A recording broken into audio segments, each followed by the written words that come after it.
Okay, so we have a lot to talk about. The Xbox Showcase, it just ended a moment ago, and there was a lot of people that put a high amount of pressure on this very specific showcase. And also, of course, the likes of Starfield. Now, I was never really on board with the overly dramatic crap of this is a do-or-die situation for Xbox. That talking point to me was always absurd. It was just absolutely ridiculous. A bunch of clickbait nonsense to capitalize on the Xbox Doom syndrome that we so often see on the internet. But even in that line of thinking, man, Xbox, they somehow pulled it off. Now, I went into this showcase with tempered expectations myself. I think that's always the smart thing to do. But I think even if you went in completely hyped, just out of your mind, they still met those expectations.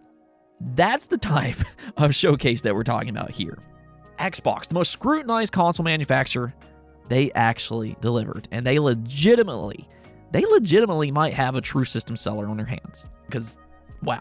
I mean, that's really all I can say for the moment. But before we dive into all of the different reasons that this was a good showcase, the first thing that we need to do here, because I mean, I just can't keep it to myself any longer. We need to talk about Starfield. I mean, I've said this before, but you can tell when a publisher is confident in their game, and that's when they show these lengthy gameplay segments. And wow.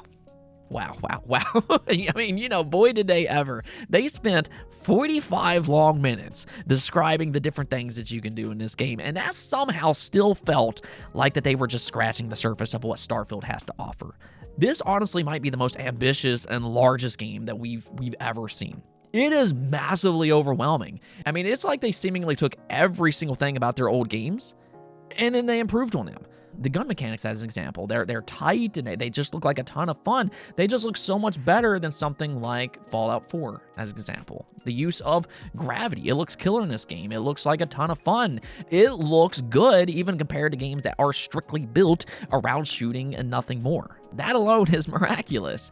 And actually, just speaking of improvements, if you compare Starfield now compared to last year, you can see how much work they put into this game. The animations, not only does the gun mechanics look a lot better, but also the animations, the facial models that people were kind of poking fun last year, they look a lot better. I mean, it's just a night and day improvement compared to what we saw prior. The thing that really stood out about this showcase, though, is just how massive this game is. I mean, it's gotten to the point that it makes other big AAA blockbuster titles look small in comparison.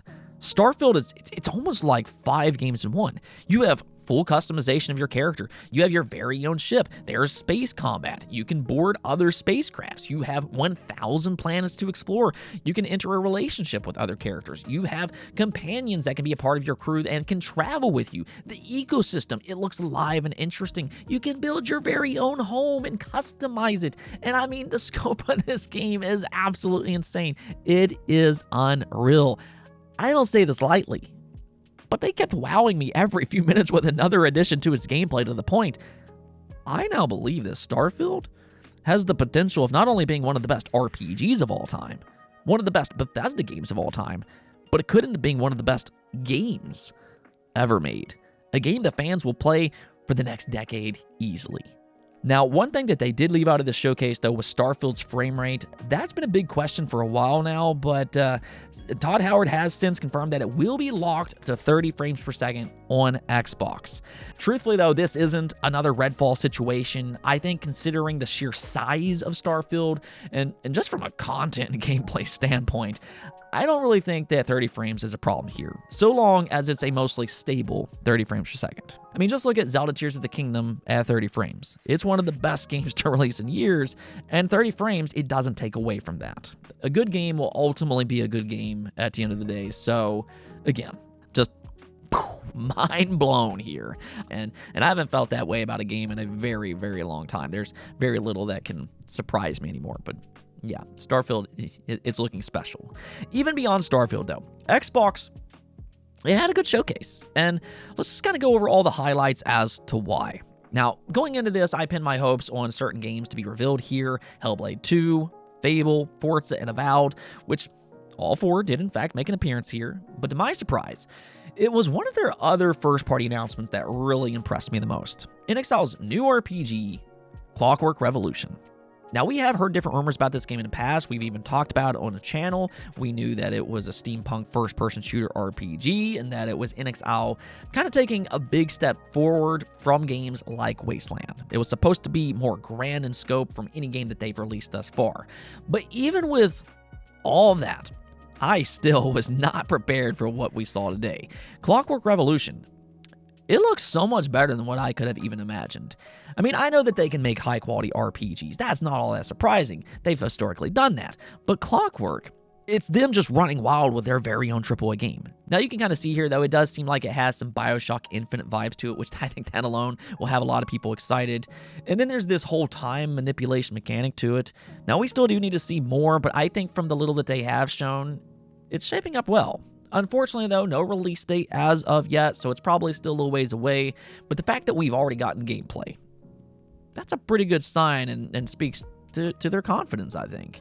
Now, as for Fable, though, I know that was probably the most anticipated announcement going into this event. Xbox has been teasing on social media over the last week, which really got the community buzzing. And while they did, in fact, deliver because it was actually the first announcement of the show. The thing about this trailer, though, is that there wasn't really a lot of gameplay. I was hoping to see a little bit more, but it does appear that there were some small gameplay segments mixed in that look quite stunning visually. I think that this trailer was really more or less kind of trying to set the tone and its artistic style. So I think that if you're a Fable fan and if that you were hoping for another whimsical adventure similar to the first 3 games, you'll be thrilled with the sense of humor that they showed here and visually. I really like the art direction that they're going with. It appears to be more realistic than the previous entries. The lighting looks fantastic, and visually, I just really like the direction that they're going with here. But yeah, even though there wasn't a ton of gameplay here, I think it was an overall satisfying tease, if anything else. Now, speaking of visuals and tone, though, Hellblade 2.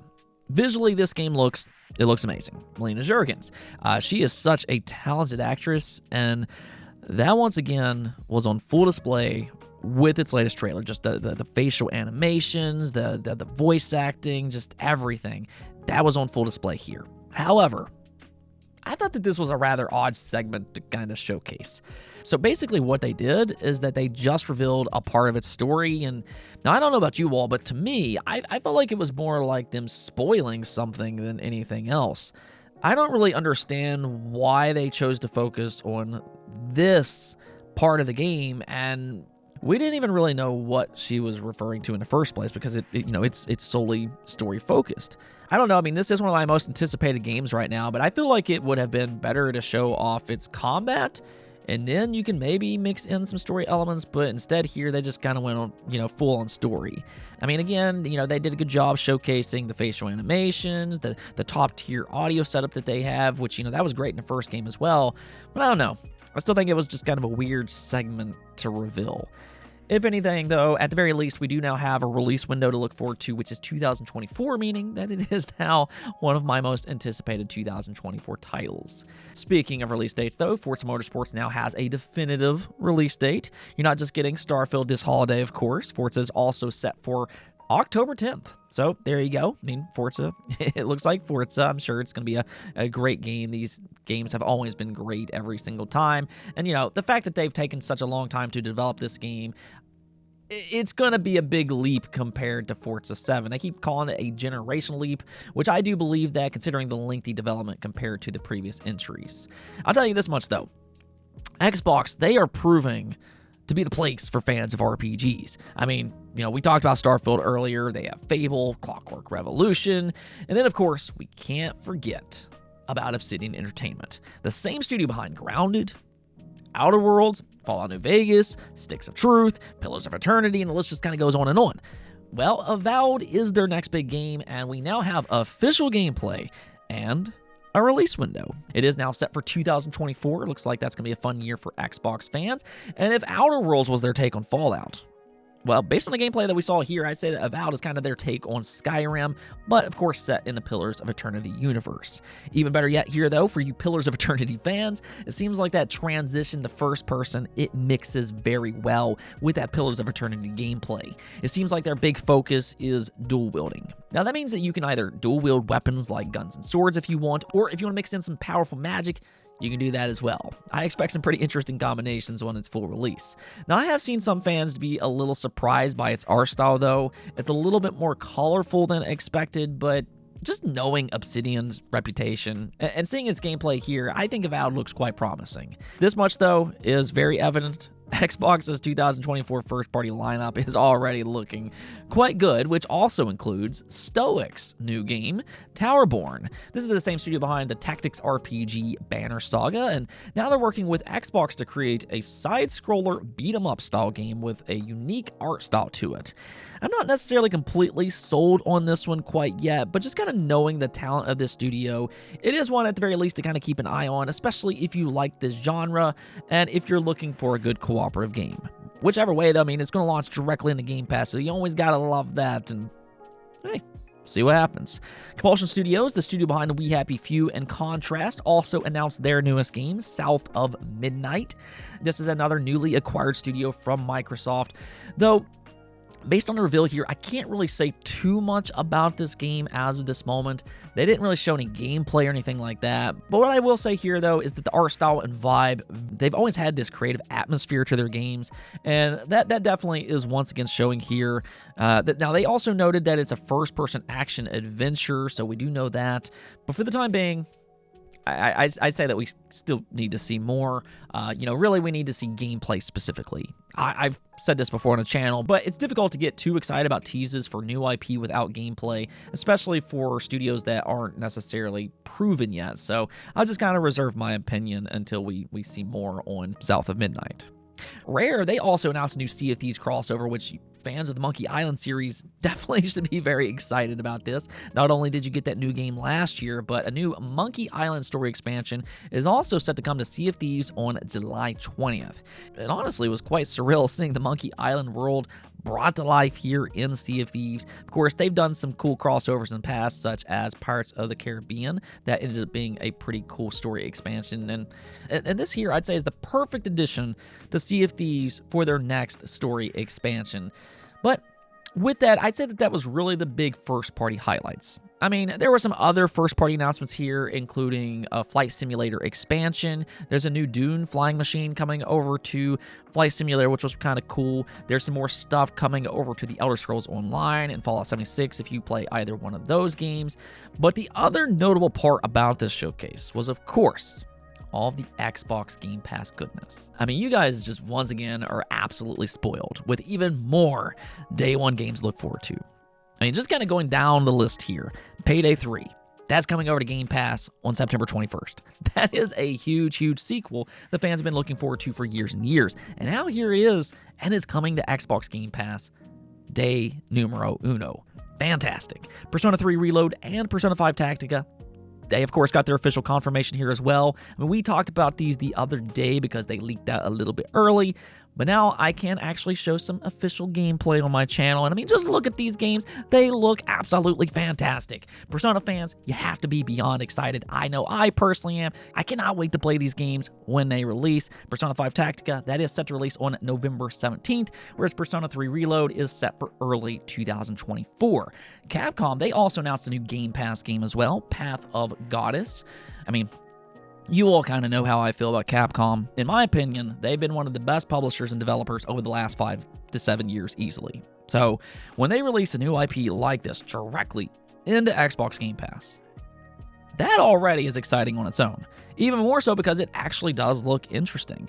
Now, it seems kind of unique with its traditional Japanese aesthetics, but more or less, it's some kind of action game with some hack and slash elements. Now, they didn't give a release date here, though, so I am hoping to see more at the Capcom Showcase tomorrow. Maybe we can see some more gameplay and maybe even official release date.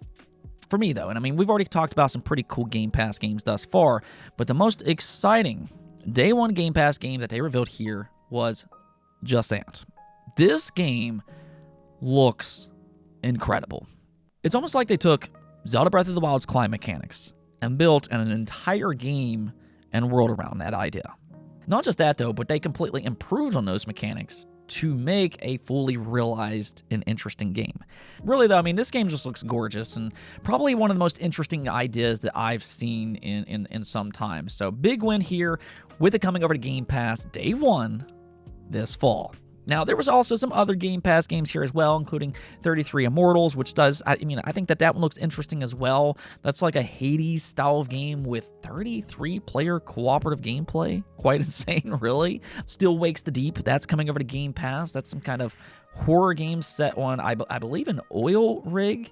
City Skyline 2, I know the first game was hugely popular, and it's set to come over to Game Pass on October 24th. And then Dungeons of Hinterberg. This is an action RPG with a beautiful stylized art style. Kind of reminds me a little bit of the Dreamcast days, which I personally like that. Definitely another one to kind of keep an eye on here. But that's ultimately the thing about this showcase. I mean, I could go on and on about all the different great games that they revealed here, including multi-platforms such as Star Wars Outlaws, the new Yakuza game, and yet another new Atlas title. This was truly a great showcase. But what made this event special is that it did what a first-party showcase should do. It showed fans why it's worth investing into the Xbox ecosystem, their console exclusives, and Xbox Game Pass. So that's why, in a rare occurrence on this channel, I'm going to give this showcase an A. But hey, that's enough of my opinion here because I want to know what you all think. And I mean, check this out. This is the only time that this has ever happened in the poll results. But as you can see, the majority of you actually gave it an A. That is the very first time on this channel. But you can see 61% of you gave it an A, 26% of you gave it a B, 9% a C, and then 2% apiece gave it a D and then an F. So that right there tells you everything that you need to know. It's one thing for me to have an opinion. I'm just one person, but the fact that this is the best received poll results on the many showcases that I've covered on this channel tells you exactly how good this showcase was. Now it's really just all about whether or not Xbox can match that excitement with their execution. Let's just go and cross our fingers and hope that they can pull it off. Anyways, though, that's it for this episode. But if you liked the video, don't forget to bell notification and subscribe button for more content just like this. Also, if you'd like to support the channel through Patreon, thank you for making this content possible. Peace out.